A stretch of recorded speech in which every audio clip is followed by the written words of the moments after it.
ओम नमो भगवते वासुदेवाय। शुक महामुनी राजांना आतापर्यंत विचारलेल्या अनेक प्रश्नांची उत्तरं देण्यासाठी पुढे आता सरसावलेत आणि ते राजाला सांगतायत, परीक्षिता, माणसं ज्याप्रमाणे स्वप्नामध्ये अनेक प्रकारची दृश्य बघतात, अनेक गोष्टी बघतात, अनेक पदार्थ बघतात, पण तरी सुद्धा ती दृश्य, ते पदार्थ, त्या वस्तू यांच्याशी बघणाऱ्याचा तसा काहीही संबंध नसतो. हे जसं घडतं त्याचप्रमाणे देहादींच्या पलीकडे असलेला, देहाच्या अतीत असलेला जो अनुभव स्वरूप आत्मा आहे, त्या आत्म्याचा दृश्य पदार्थांशी येणारा संबंध हा मायेवातून येऊच शकत नाही.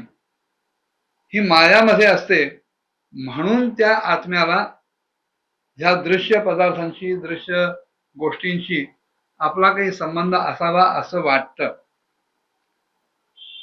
वास्तविक ही मायाच असते की जी अनेक प्रकारची रूप धारण करते आणि अनेक प्रकारचे गुणही दाखवते. तेव्हा या रूपांमध्ये, ह्या गुणांमध्ये हा आत्मा, हा जीव रमतो, त्याच्यात आसक्त होतो आणि त्या रमण्यातून, आसक्तीतूनच त्याच्या ठिकाणी हा मी आहे, हे माझं आहे, अशा प्रकारचा भाव जागृत होतो आणि स्वतःला त्या गोष्टींशी तो तद्रूप मानायला लागतो. वास्तविक सत्व रज तम या गुणांमध्ये क्षोभ निर्माण करणारा हा काळ आणि जीवाच्या ठिकाणी मोह उत्पन्न करणारी माया, ह्या दोघांच्या पलीकडे जाऊन आपल्या अनंत अशा वास्तव स्वरूपामध्ये जेव्हा हा जीव रमण करायला लागतो, मोहरहित होतो, तेव्हाच तो आत्माराम होतो आणि मग त्यावेळेला मात्र त्याचं मी आणि माझं हा भाव पूर्णतः सुटतो आणि तो उदासीन होतो, गुणातीत होतो.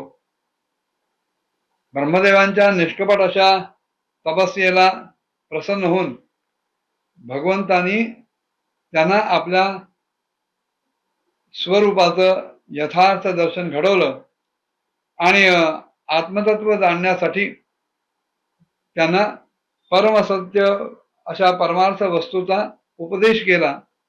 आता तीच गोष्ट मी म्हणाले तुला सांगतो. तिन्ही लोकांचे जे परमगुरु आदिदेव ब्रह्मदेव, ते आपलं जे जन्मस्थान कमल त्याच्यावर बसून सृष्टी निर्माण करण्याच्या इच्छेनं विचार करायला लागले, चिंतन करायला लागले. परंतु ज्या ज्ञानदृष्टीनं सृष्टी निर्माण होऊ शकते आणि जी दृष्टी सृष्टी व्यापारासाठी अपेक्षित आहे, वांछनीय आहे, अशा प्रकारची ती दृष्टी त्यांना काही प्राप्त झाली नाही.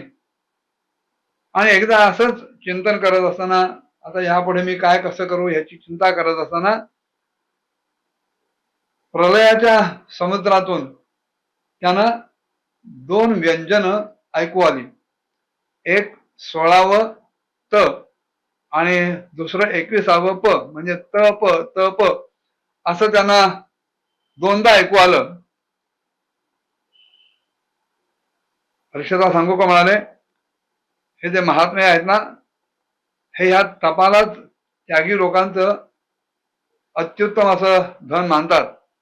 तेव्हा ही तप तप अशी दोन वेळा अक्षरं ऐकली आणि ब्रह्मदेवांनी कुठून हा आवाज आला ह्या जिज्ञासेतून चारही बाजूनी बघायला सुरुवात केली आणि नंतर त्यांना दिसलं की अरे इथे तर कोणीच नाहीये.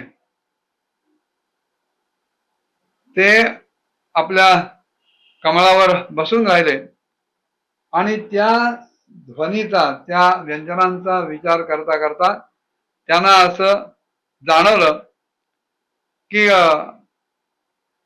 मला तप करण्याची प्रत्यक्ष आज्ञा मिळालेली आहे आणि त्या आज्ञेप्रमाणे आता आपण तप करायला पाहिजे अशा निश्चयानं, आणि त्याच्यातच आपलं हित आहे असं समजून आपलं मन त्याने तपस्येमध्ये लावलं. ब्रह्मदेव सगळ्या तपस्वी जनांमध्ये अत्यंत श्रेष्ठ असे तपस्वी आहेत. त्यांच्या ठिकाणी असलेलं ज्ञान हे अमोघ आहे, सर्वश्रेष्ठ आहे. आणि त्यावेळेला त्यांनी ते शब्द ऐकल्यानंतर, तप ही व्यंजना ऐकल्यानंतर 1000 दिव्य वर्षांपर्यंत अत्यंत एकाग्र चित्तानं